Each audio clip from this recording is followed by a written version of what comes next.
All right, YouTube. Retarded Glenn Beck has been suspended from his SiriusXM radio slot for the obvious. It's not just the low ratings. You know, if his ratings are anything like they were at Fox after the first year when people said, oh, Tea Party, or oh, this is okay, we'll listen to him. He's sort of like other Republicans, but maybe a little further right. He's sort of like a further right Bill O'Reilly. Then when they realized he was actually really boring and just ranted about George Soros for years, his ratings went, yeah, they crashed faster than the USS Liberty to the bottom of the ocean when it gets hit by an Israeli jet or something. Glenn Beck's ratings must be fairly low on Sirius. I can't imagine the average person who buys that kind of radio service. They're not listening to like AM, FM radio. I can't imagine they're in the age demographic that, number one, can still drive in many cases, and number two, if they can, is really that interested in listening to like political talk radio. Maybe NPR, that's, you know, the FM dial. I listen to it sometimes. I like political talk radio,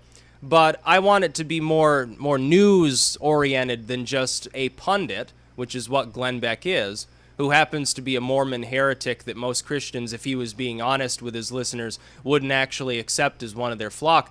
I'm not going to listen to that sort of bullcrap. I don't know anybody who's a fan of Glenn Beck. I know not one person that I've ever met that's a fan of Glenn Beck. Even people I knew that kind of liked him at first on Fox abandoned him after like the second season. They're like, why am I watching this? They tuned into something else. I can understand why they fired him from Fox. Apparently, his comments with Brad Thor regarding the assassination of Trump didn't go over so well, and there was a massive backlash of, probably millions of people saying he should be kicked off the radio for insinuating that a presidential candidate should be assassinated. I'm kind of in agreement with that. Now, I don't have any problem with the concept that a tyrant or a tyrannical government should be destroyed or overthrown. I have no problem with that. I'm a libertarian. But for him to insinuate that someone who has never held office, number one, is not currently yet in office, whether he wins or not, he's not in office right now, number two, has not actually forwarded any sort of policy proposals, number three, other than his campaign platform, to insinuate that that rises to the level of tyranny. He's not even in office yet. He's never been so much as a dog catcher. So how the hell can he be a tyrant? He's just a business mogul. Why would you insinuate that he should be punished in some way physically for running for office? Now, there was veiled language used. The conversation, if you actually listen to it between Beck and Thor, really revolves around insinuating that somebody should do that without actually openly calling for it, which means that no actual law has been broken. And of course, if the Secret Service shows up and questions Mr. Beck, he'll just say, oh, it was just a radio slot. I wasn't suggesting anything. I don't know nothing. Kind of like using the term swim when you're discussing, entheogens or something like that when you're online. But let's be clear. That is what he was insinuating. Thankfully, Sirius is at will. They can kick him off any time. Now, this is temporary. I believe this is just a 1 week long interim period during which they're considering, do we want to keep this madman on the air and give him the airtime here on Sirius, or do we want to get somebody more talented that can drive millions of extra listeners into the program?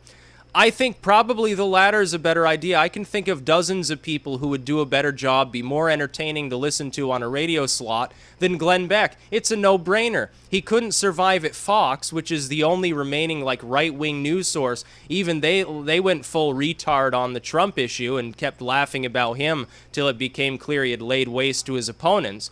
So get Rush Limbaugh on that slot additionally or something. At least he has a viewing audience. At least he's coherent. At least he occasionally covers something newsworthy, as opposed to Beck. He spends 50% of the time ranting about George Soros, and the other 50% of his time whining that people don't take him seriously. He is the premier neocon, not conservative, but neoconservative pundit. He's just a retarded Zionist who puts Israel ahead of the United States, who puts his religion ahead of secular constitutional reason, and who puts his own ego above all. That's all he is. He's not to be taken seriously in any way, shape, or form. Now, he still runs The Blaze, second-tier and dwindling publication that nobody really pays attention to, that was kind of all the rage when it began. Oh, it's going to be better than Breitbart and National Review combined. Oh, it's going to be better than, it'll be the next Fox News. It'll be like the Fox News for the Tea Party. And it didn't go anywhere. It's just a fucking web publication. It's like Salon or anything like that. And that's all he has to his name. That and the fucking Christmas sweater book that he peddled for months again on his program when he was on Fox. Oh, you should buy my book. It's got all these heartwarming little tales about Jesus in it. You know, it's the Mormon Jesus. It's the Jesus with 3 wives. But Christians should read it anyway, because I promise not to attempt to indoctrinate you into my specific brand of cultish Christianity at any given time. That's who Glenn Beck is. Yeah, they should kick him off the air. There are plenty of YouTubers who'd be more interesting to listen to. Now, get Sargon on there. Get Milo on there. Get anybody on there. Randomly choose a single person in the world. Doesn't matter where they're from, what fucking language they speak. They could be speaking Hindi. They could be speaking Bhutanese. Get them. Throw a dart at a dartboard full of names and put whoever it lands on the air instead of Glenn Beck, and the viewership will probably double. That's how boring the dude is. So I'm not surprised. I mean, if this were some hard hitter, somebody who drives a really, really large audience, do you think they would have suspended him for a week? Hell no. They're in it for the money.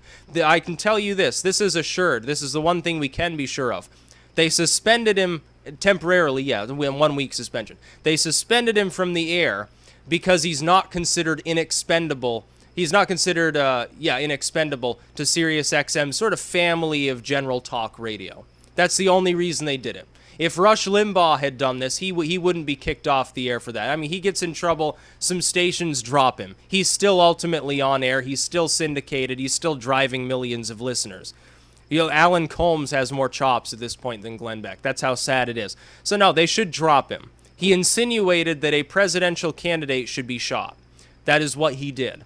Now, if somebody had done that for Hillary Clinton, can you imagine the uproar? Can you imagine the pitchfork and torch-waving crowd that would converge on the radio station associated with whoever said it, or the TV station, or whatever? You'd have a mob of tens of thousands of people smashing windows and burning it to the ground. But it's Trump, so I guess in some cases only the sort of really hardcore Trump fans bothered to say anything, and it was still apparently enough people to make them reconsider whether they want to have this lunatic on air. Now, I believe strongly in freedom of speech, but again, even from the libertarian ethos, there are several kinds of speech specifically. They has to be very specific within these categories. It can't be hate speech. Oh, I hate those black people. I don't like them. I think someone should deport them to Madagascar. No, I don't like Whitey. Whitey's keeping us down. Not like that. If it's an insinuation that you intend to do violence or someone else should do violence, that rises pretty close to the threshold of what would be considered by most rational, civilized individuals to be banned forms of speech. It's at the very least, it's just not good for the image of any organization he's actually included in. It can't. If he was still on Fox, you think Fox would can him for that? I think they would. I think Sirius is going to have to take a good long look at whether they want the detriment to their program when potentially hundreds of thousands of Trump fans hear, oh, he was reinstated. Well, we'll boycott Sirius. End our subscription. We won't listen to Sirius anymore. Yeah, we'll just use FM radio or something. That's what they'll do. So Sirius is going to weigh that against the ire from Glenn Beck's remaining fan base, which is not a large number of people. There aren't many people who use the Blaze. I don't use the Blaze. The last time Glenn Beck was kind of relevant was in the conspiracy theory happy period of Obama's re-election, when it was still fashionable for Glenn Beck and Alex Jones and all these others to say, oh, we have a source, we have a mole in the White House, we have somebody, she's going to come on the program for half an hour talk about the conspiracy to take all your guns and enslave you to the UN or something. Yeah, that's fun. That's entertainment, infotainment or at best. That's okay. I have no problem with that. I think it's a little funny, a little weird, but at the same time, okay. It's still just entertainment. But what's entertaining about listening to Beck? All he does is whine and ramble about how people don't like him. Well, no shit, because all you do is whine and ramble about how people don't like you. It's a self-feeding cycle, Mr. Beck. I probably have more monthly viewers at this point than fucking Glenn Beck's show does. Put me on the radio slot. I won't do anything except sit there and chuckle and just make Obama noises over and over, but it'll still be more entertaining. That's about all. Peace out.